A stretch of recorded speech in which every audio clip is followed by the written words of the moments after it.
మా అమ్మమ్మ చెప్పిన చందమామ కథలా ఉంది. అయినా నిన్ను అలాంటి చోటికి తీసుకెళ్లేందుకు మా వదిన అనాలి. మధు, మనం ఉన్నది 21st సెంచరీలో.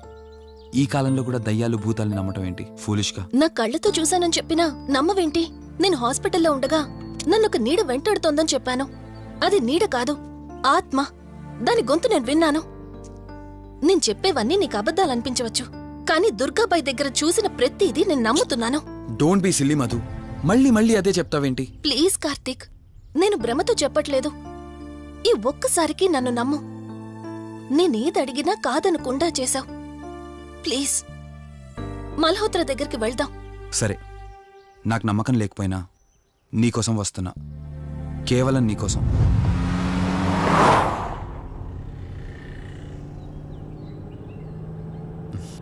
ఏంటి అలా చూస్తున్నావు? నేనెవరో ఏంటో తెలీదు, నా గతం ఏంటో తెలీదు. ఆ రోజు ప్రమాదంలో ఉంటే సేవ్ చేసి హాస్పిటల్లో అడ్మిట్ చేశావు. అంతటితో నీ బాధ్యత తీరిపోయిందనుకుని వెళ్ళిపోయి ఉండొచ్చు కదా. నువ్వు మామూలు కండిషన్లో ఉండుంటే నేను మీ ఇంట్లో వాళ్ళకి అప్పగించి ఒక కప్పు ఛాయ్ తాగి బాయ్ చెప్పి వెళ్ళిపోయేవాడిని. కానీ నేను నా కండిషన్లో చూశాక ఒంటరిగా వదలాలనిపించలేదు. నువ్విలా మాట్లాడుతుంటే చాలా బాగుంటుంది కార్తీక్, కానీ ఒకటి మాత్రం నిజం.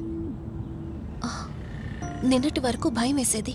ఈరోజు నువ్వు నా పక్కనుంటే చాలా ధైర్యంగా ఉంది. ఫస్ట్ టైం భయాన్ని పక్కన పెట్టి నీ గురించి ఆలోచిస్తే ఈ ధైర్యం జీవితాంతం కావాలనిపిస్తుంది. ఎందుకలా నవ్వుతున్నావు? కావాలనుకోవడానికి, కలిసి ఉండడానికి కావాల్సింది ధైర్యం కాదు, నమ్మకం. ఆ నమ్మకం కోసమే అడుగుతున్నాను. రేపు నాకు గతం గుర్తొస్తే ఇప్పుడున్నట్టే ఎప్పటికీ నాతో ఇలానే ఉంటావా? లైఫ్ ఒక ట్రైన్ లాంటిది. ఎక్కేవాళ్ళు ఎక్కుతూ ఉంటారు, దిగేవాళ్ళు దిగుతూ ఉంటారు. కాకపోతే మనకిష్టమైన వాళ్ళు పక్కనున్నంత వరకు, లాస్ట్ స్టేషన్ వచ్చేంత వరకు దిగాలనిపించదు. ఆ ఇష్టం మన పక్కనే ఉంటే? వదిన ఫోన్ చేస్తుంది. వదినా. కార్తీక్, దుర్గాబాయ్ నాకిప్పుడే ఫోన్ చేసింది. ఈరోజేవో గడియలు బాలేదంట. రేపు మార్నింగ్ రాహుకాలం తర్వాత రమ్మని చెప్పింది. ఇంతకీ మీరెక్కడున్నారు? వేటపాలెం దగ్గరలో వదినా. ఆల్రెడీ సగం దారి రీచ్ అయిపోయాం. సర్లే, ఓ పని చేయండి. నైట్లో జర్నీ ఏం చేస్తారులే గాని దగ్గరలో ఎక్కడైనా స్టే చేసి మార్నింగ్ వెళ్ళండి. ఓకే వదినా, అలాగే. ప్రోగ్రాంలో చిన్న చేంజ్. మల్హోత్రా రేపు రమ్మన్నారట. బట్ నువ్వు కంగారు పడాల్సిందేం లేదు. దగ్గరలో వాసు గెస్ట్ హౌస్ ఉంది. ఇవాళ రాత్రి అక్కడ స్టే చేయొచ్చు మనం.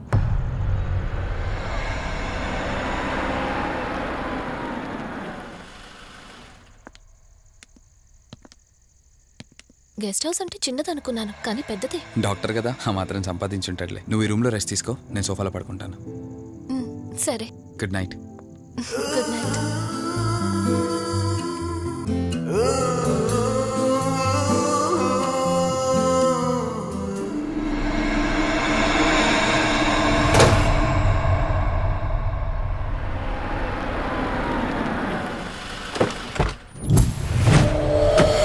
నేను చెప్పింది తన గురించే. చూసా, తన చుట్టే తిరుగుతున్న ఆత్మని చూసా. ఒంటరిగా ఉండలేక, వదిలి వెళ్ళలేక నీడై వెంబడిస్తోంది. అంటే మూలా నక్షత్రం మొదటి గడియల్లో జన్మించిన వాళ్ళు కోరికలు తీరకుండా రాహుకేతువు గడియల్లో మరణిస్తే ఆత్మగా మారి భూమి మీదే తిరుగుతూ ఉంటారు. దీన్ని అంతం చేయడం అంత సులభం కాదు. మరిప్పుడేం చేద్దాం? ఇక్కడ నుండి సరిగ్గా 1 మైలు దూరాన పురాతన రావి చెట్టు ఒకటుంది. ఆ చెట్టు మొదలు దగ్గర దుర్గామాత విగ్రహం ఉంటుంది. ఈ రోజు రాత్రి సరిగ్గా 11 గంటలకు అక్కడికి రండి.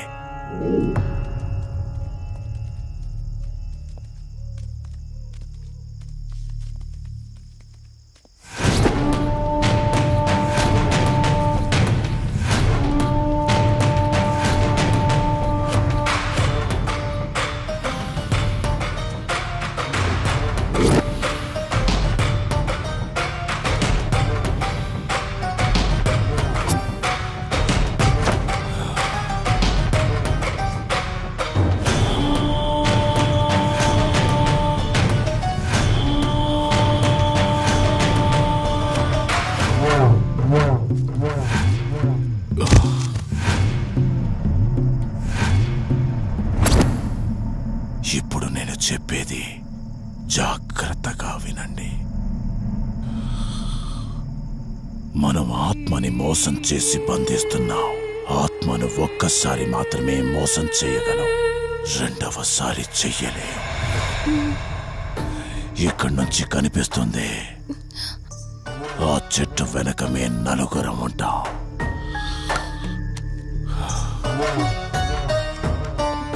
నువ్వు ఈ పుస్తకం చదవడం మొదలుపెట్టినప్పటి నుంచి వాడు కళ్ళు తెరిచేంత వరకు నువ్వు చదువుతూనే ఉండాలి. ఆ శవం కళ్ళు తెరిచాక నువ్విక్కడుండకూడదు. ఒకవేళ నువ్విక్కడే ఉన్నట్టయితే వాడు నిన్ను చంపేస్తాడు. చెప్పు, ధైర్యంగా చేయగలవా? చేస్తాను. సరే, చదవడం మొదలుపెట్టు. మధు, జాగ్రత్త.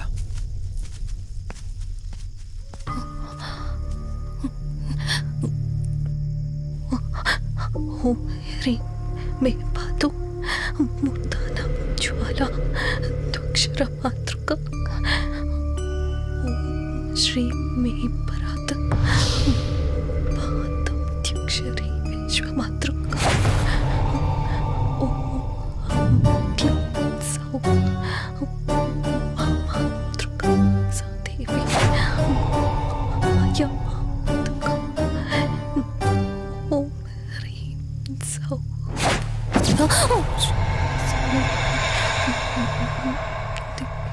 విశ్వసుందరి. ఓం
నీ గతమేంటో తెలియకపోయినా సరే, రేపటి నుంచి ఈ ఆత్మ అనేది నీ దగ్గరికి రాదు. ఇది తీసుకెళ్ళి ఏదైనా పాడుపడ్డ చెరువులో వదిలేయండి.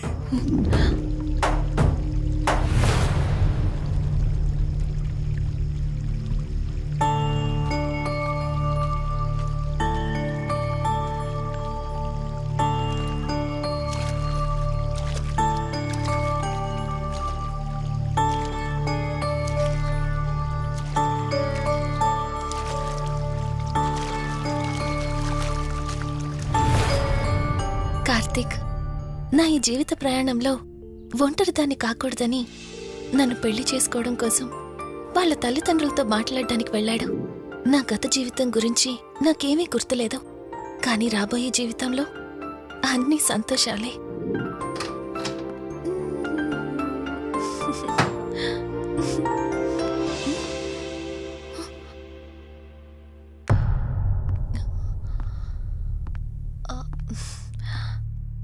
అక్కా, ఏమైంది?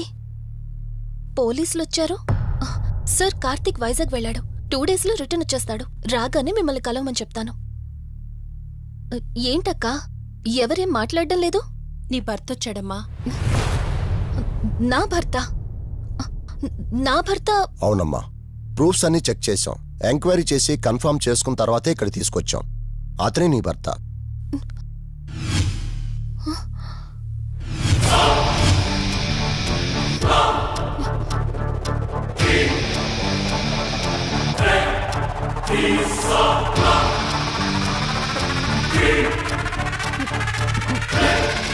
మీరు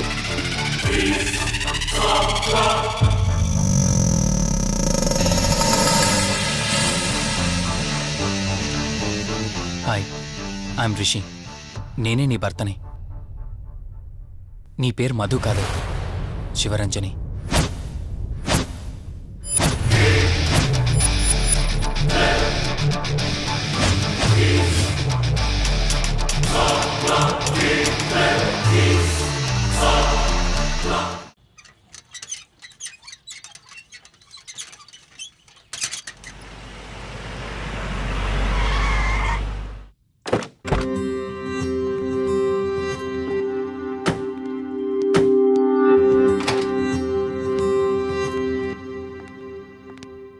వెల్కమ్.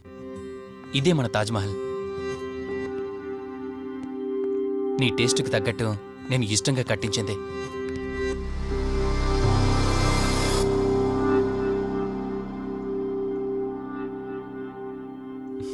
ఏంటలా చూస్తున్నా?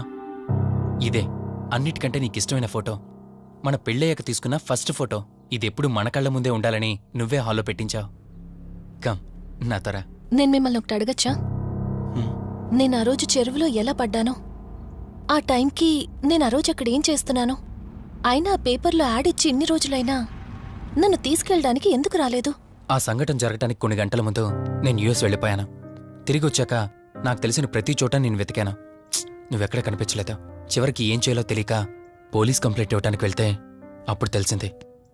అంటే ఈ 15 రోజుల్లో మీరింటికి ఒక్కసారి కూడా ఫోన్ చేయలేదా? లేదు.